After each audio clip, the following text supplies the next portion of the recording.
Video নিয়ে আর আজকের শর্টসে কিন্তু আমি তোমাদেরকে দেখাবো গোপাল ঠাকুরের ভোগ প্রসাদ, যেটা খেতে অসাধারণ। আর কি বলবো, ভোগ প্রসাদ মানে অমৃত।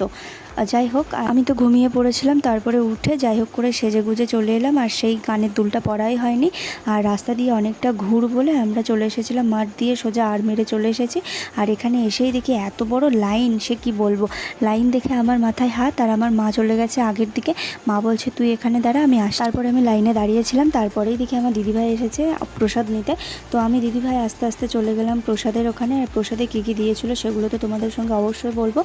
পায়েস ছিল, তারপরে তরকারি ছিল, খিচুড়ি ছিল। আর এই যে তরকারি, এই সবজিগুলো কিন্তু মোট 56 রকমের সবজি দিয়েই করা হয়ে থাকে ভোগ প্রতি বছর। তো তোমরা দেখতেই পাচ্ছ, এই হচ্ছে গোপালের ভোগ। আর এটা পেতে পুরো একটা বছর সময় লাগে। আর কি বলবো, অসাধারণ খেতে হয়। আগে তো যাই হোক, তোমরা এখনও যারা সাবস্ক্রাইব করোনি, এখনও মিনি ব্লগের জন্য সাবস্ক্রাইবটা করে